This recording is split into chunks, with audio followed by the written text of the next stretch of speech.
प्रणाम लंकेश्वर। मैंने तुम्हें पहचाना नहीं। मैं आपको इस कारागार से मुक्त कराने आया हूं। तुमसे पहले भी 3 व्यक्ति यही योजना लेकर आए थे, किंतु मैंने आपने उनके साथ जाना स्वीकार नहीं किया। हाँ, क्योंकि मैं भगोड़ा नहीं हूं। शंभो शंभो। लंकेश्वर, मैं आपको भागने का परामर्श नहीं दे रहा हूं। मैं आपको यहां से ले जाने के लिए आया हूं। ये सारे सुरक्षा अधिकारी जो इस कारागार की सुरक्षा कर रहे थे मारे जा चुके हैं। अब आप यहां से एक विजेता की भांति जा सकते हैं। इसका अर्थ यह हुआ कि तुमने अपनी सेना के साथ इस कारागार पर आक्रमण किया है। मैं स्वयं ही अपनी सेना हूं लंकापति। मुझे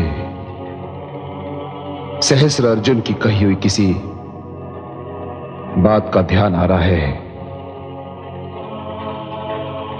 तुम हो कौन?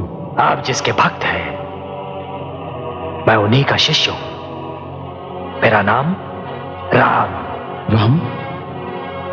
हाँ लंकापति रावण, राम, ऋषि जमदग्नि का पुत्र, जिसे उसके गुरु ने परशुराम बना दिया। तुम मुझे मुक्ति दिला के मुझ पर उपकार क्यों करना चाहते हो? क्योंकि मैं आपके उपकार का ऋण चुकाना चाहता हूं। मैंने? किंतु मैंने कौन सा उपकार किया है तुम पर? मेरे गुरु शिव शंकर ने मुझे आदेश दिया है लंकापति कि यदि मैं आपको इस कारागार से मुक्त करा दूं तो वो मेरी ओर से उनकी आधी गुरु दक्षिणा होगी। गुरु दक्षिणा का साधन जुटाने में आपने मेरी सहायता की है, ये उपकार ही तो है।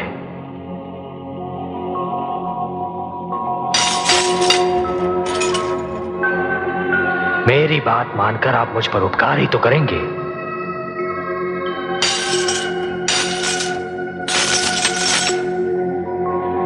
अब आइए, इस चार दीवारी के बाहर स्वतंत्रता आपकी प्रतीक्षा कर रही है।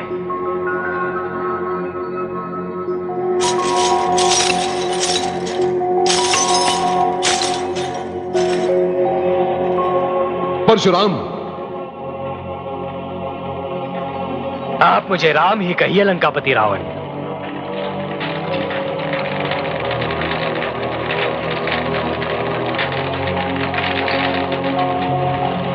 राम, इस समय स्वतंत्रता के बदले कुछ भी देने की स्थिति में नहीं हूं मैं, किंतु तुम किसी भी समय कोई भी वस्तु मुझसे मांग सकते हो, इसका अधिकार मैं तुम्हें देता हूं। मुझे किसी भी वस्तु की आवश्यकता नहीं है लंकेश्वर। हाँ, एक बात अवश्य कहना चाहता हूं। क्या कहना चाहते हो? आपने कारागार में एक लंबी अवधि बिताई है। आपको यह ज्ञात हो चुका है कि एक बंदी का जीवन कितना अपमानजनक और कष्टदायी होता है। जान चुका हूं, भली भांति जान चुका हूं मैं। तो फिर अपने राज्य में किसी भी बंदी का अपमान मत कीजिए, किसी भी बंदी को कष्ट न दीजिए, बस यही मेरी कामना है। मैं तुम्हें वचन देता हूं राम कि बंदियों के साथ उनके वर्ग और श्रेणी के अनुसार ही व्यवहार करूंगा। मैं वचन देता हूं। राम, तुम्हारा धनुष बहुत सुंदर है। यह मेरे गुरु शिव शंकर का उपहार है लंकापति। मैं सदैव इसका सम्मान करूंगा।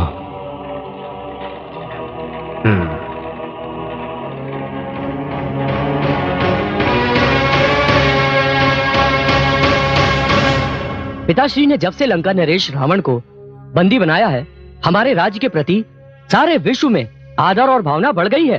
कोई कल्पना नहीं कर सकता था कि पिताश्री रावण जैसे शक्तिशाली सम्राट को चूहे की भांति पकड़कर पिंजरे में बंद कर सकते हैं। और तो और इस घटना के उपरांत चारों ओर से हमें मैत्री के संदेश मिलने लगे हैं।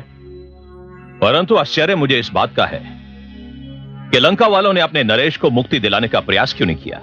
हो सकता है कि वे प्रसन्न हो कि ऐसे मूर्ख और अभिमानी राजा से उन्हें मुक्ति मिल गई है। मन ही मन वे हमारे पिताश्री का आभार प्रकट कर रहे हो।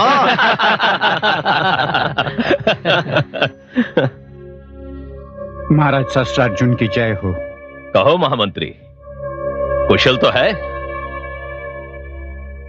चुप क्यों हो महामंत्री? महाराज, लंकापति रावण कारागार से भाग निकलने में सफल हो गया। क्या? कैसे?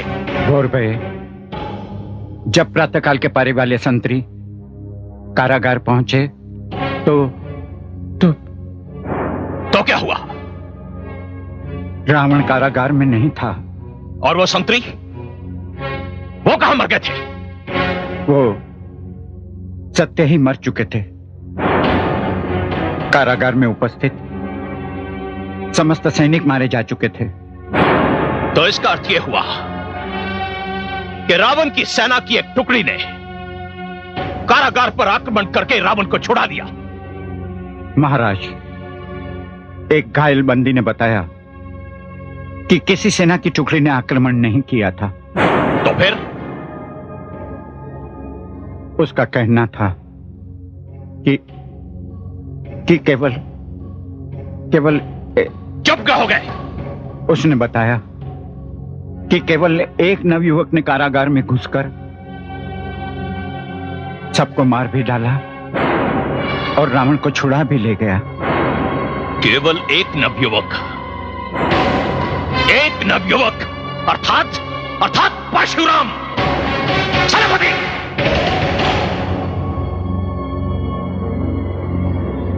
आज्ञा महाराज। एक क्षण का विलंब किए बिना आंधी की गति से जाओ और ऋषि जमदग्नि के आश्रम को घेर कर परशुराम को ढूंढो और उसी स्थान पर उसी क्षण उसका वध कर दो। जो आज्ञा महाराज।